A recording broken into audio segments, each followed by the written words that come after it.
تمام وزیر میدان میں تیر اندازی کی مشق کر رہے تھے۔ سلطان غیاث الدین بھی ان کے ساتھ شریک تھا۔ اچانک سلطان کا نشانہ خطا ہو گیا اور وہ تیر ایک بیوہ عورت کے بچے کو جا لگا۔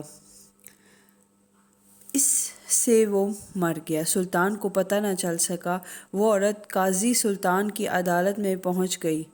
قاضی سلطان سراج الدین نے عورت کی طرف متوجہ ہوئے اور پوچھا، کیا بات ہے، تم کیوں رو رہی ہو؟ عورت نے روتے ہوئے سلطان کے خلاف شکایت لکھوائی۔ سلطان کے تیر سے میرا بچہ ہلاک ہو گیا ہے۔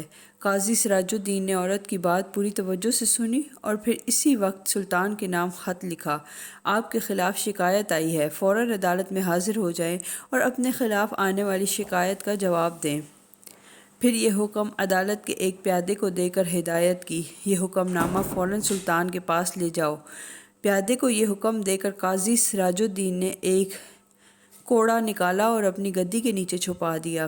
پیادہ جب سلطان کے محل میں پہنچا تو اس نے دیکھا کہ سلطان کو درباریوں نے گھیر رکھا ہے اور قاضی کا حکم نامہ سلطان تک پہنچانا مشکل ہے۔ یہ دیکھ کر پیادے نے اونچی آواز میں اذان دینا شروع کر دی۔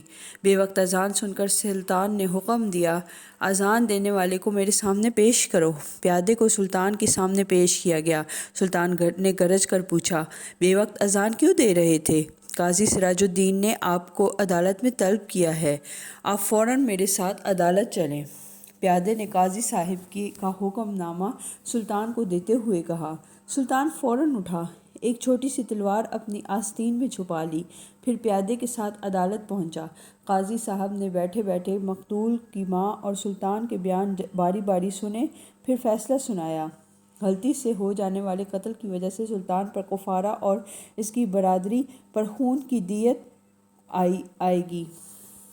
ہاں، اگر مقتول کی ماں کچھ مقدار میں راضی ہو جائے تو اس مال کے بدلے سلطان کو چھوڑا جا سکتا ہے۔ سلطان نے لڑکے کی ماں کو بہت سے مال پر راضی کر لیا، پھر قاضی سے کہا، میں نے لڑکے کی ماں کو مال پر راضی کر لیا ہے۔ قاضی نے عورت سے پوچھا، کیا آپ راضی ہو گئیں؟ جی ہاں، میں راضی ہو گئی ہوں، عورت نے قاضی کو جواب دیا۔ اب قاضی اپنی جگہ سے سلطان کی تعظیم کے لیے اٹھے اور انہیں اپنی جگہ پر بٹھایا۔ سلطان نے بغل میں سے تلوار نکال کر قاضی سراج الدین کو دکھاتے ہوئے کہا، اگر آپ میری ذرا سی بھی رعایت کرتے تو میں اس تلوار سے آپ کی گردن اڑا دیتا۔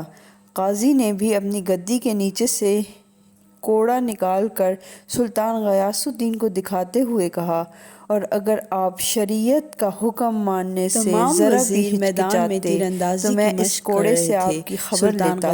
بے شک یہ ہم دونوں کا امتحان تھا۔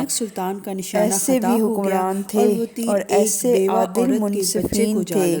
اللہ تعالیٰ ہم کو ایسے عادل جج اور نیک حکمران عطا فرمائے۔ اللہ تعالیٰ ہمارے ملک پاکستان پر اپنا رحم فرمائے۔ آمین۔